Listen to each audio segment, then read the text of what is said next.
We are going to look at your basic gas laws involving pressure, volume, and temperature. I'm going to go to a screen share here and done this in a while. So let's see if we can find it.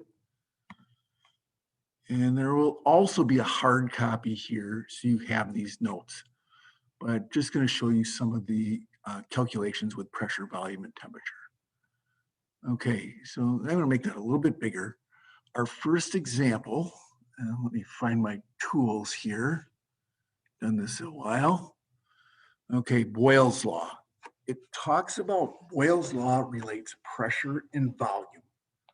All right, so we have an example. Some air with a pressure of 750 millimeters mercury, it's a pressure, is trapped inside a cylinder with a volume of 300 milliliters. A piston is forcefully moved and the volume of air in the cylinder is suddenly reduced to 100 milliliters.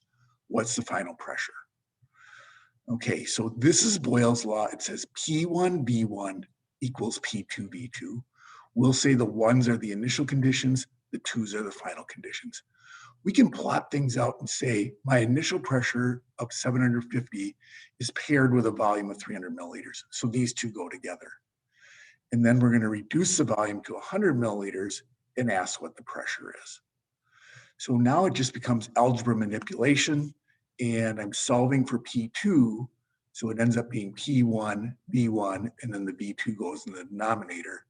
And then I just end up plugging in these numbers. So it's a 750 times the 300, and then this is supposed to be over 100 milliliters. Okay, so I get 750 times 300 over 100, and I get 2250 millimeters mercury. Let's see if this answer makes sense. Okay, if pressure goes up, volume goes down. Or if pressure goes down, volume goes up. And the reason for that is, in this case, we're reducing the volume, so we're scrunching the molecules in a smaller space, so they're going to put more pressure on the sides of the container. In fact, if we look at this, we cut the volume by a factor of 3 1/3, so it actually triples the volume. So cutting it in a third triples it. It's the same magnitude, but in the opposite direction or an inverse relationship. All right, that is Boyle's law with pressure and volume. Doesn't say anything about temperature, so we were assuming that was constant. Let's go to Charles' law, and that is dealing with volume and temperature. And we're going to take a helium balloon with a volume of 2 liters at 25 degrees Celsius, and we're going to take it outside, and its volume is going to be reduced to 1.80 liters. What is the temperature outside?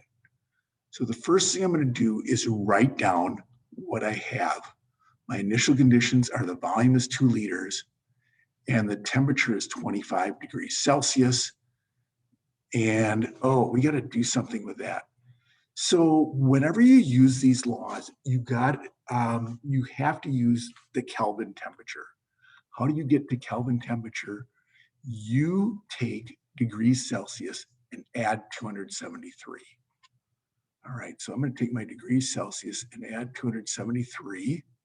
Oops, I went a little far here. And I'm going to get, still went too far, 273 plus 25 gives me 298. Okay, so the 2 and the 25 plus 273 is 298 go together, and the 1.80 goes with the unknown one. Okay, why do we have to use temperature in Kelvin? Because then you don't end up getting negative numbers or 0 numbers or something like that. The smallest temperature that you can get is 0 degrees Kelvin. So that's why you want to use that, so your basis of comparison is proportional. If you look at any volumes, what's the smallest volume? 0 liters. Or the smallest pressure is 0 millimeters mercury. So we want to use the Kelvin scale because the smallest temperature is 0. So we have to make that conversion.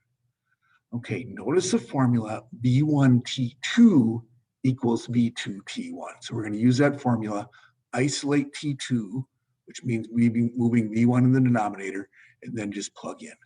V2 is 1.8, T1 is 298.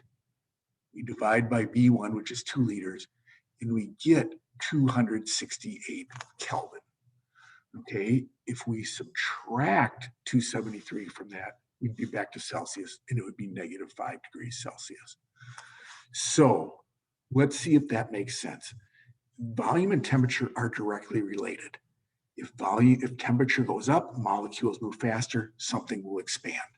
If temperature goes down, molecules move slower and something will contract. We had a slight volume change, which corresponded to a slight temperature change right here. And this might happen if you take a balloon out on a cold winter day. You might notice that the volume decreases a little bit. This is about a 10% decrease. So you got to be kind of visually aware to pick that up, but you might notice that happening. If it's a lot colder, you probably notice it more. Okay, Joseph Gay-Lussac law is now pressure and temperature. So let's take a look at this.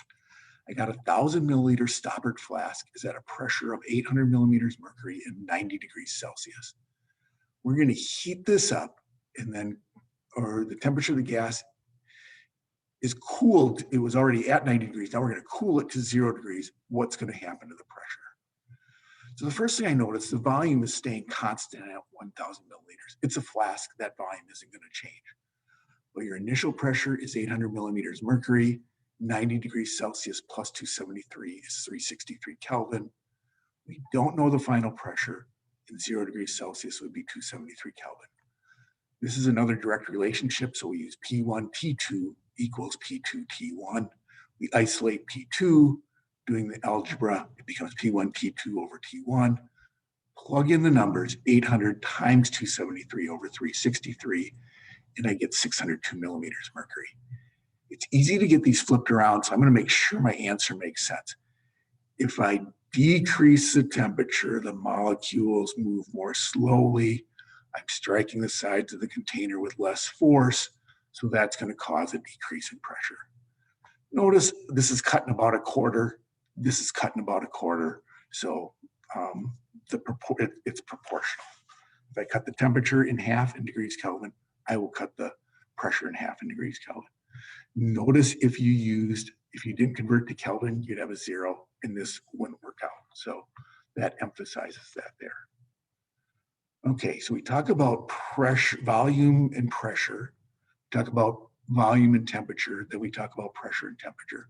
What if you get a system when pressure, volume, and temperature are all changing? We can combine the 3 gas laws into one. P1V1T2 equals P2V2T1. In the simplest cases like this, where we know 5 out of the 6 things, and then we can solve and figure it out. Let's look at it. A 15-liter gas sample, so that's my initial volume, has a pressure of 2 atmospheres and 27 degrees Celsius. So that's my initial pressure and my initial temperature once I add 273 to 27 to get to 300. Okay, it says if the volume contracts to 10, so that's the final volume, and the final temperature increases to 127, which is what's happening here, which would be 400 Kelvin, then it says what's the final pressure. So notice I isolate, these are my initial conditions, these are my final conditions. I know 5 out of the 6 things. I take this big equation, I isolate P2, and P2 ends up being P1V1T2 over V2T1. Punch in the numbers I have over here, 2 times 15. Notice the temperature I have to go to this one over here because it's P1V1T2. So it's 2 times 15 times 400 over 10 times 300. And I end up with 4 atmospheres. So let's think about this. 2 things going on. If I reduce the volume, that's an inverse relationship. It should increase the pressure. And also, if I increase the temperature, that should increase the pressure. So both factors are leading to a pressure increase, and that's what I see. Sometimes one factor will lead to an increase, one will lead to a decrease, and then they might partially offset depending on the magnitude of change. So again, when you're solving, let's say volume is constant, you can just ignore the volume and put the same number in on each side, and it becomes P1T2 equals P2T1. Okay, or if temperature is constant, you can just drop out the temperatures, or they're going to be the same. So it's P1V1, P2V2, and so on. So you can, this is really the one formula you have to remember. If temperature is constant, just ignore it. If volume is constant, just ignore that. or if pressure was constant, just ignore that and solve for the other things. All right, hope that helps working with your basic P1V1T2, P2V2T1 problems. Thanks for watching.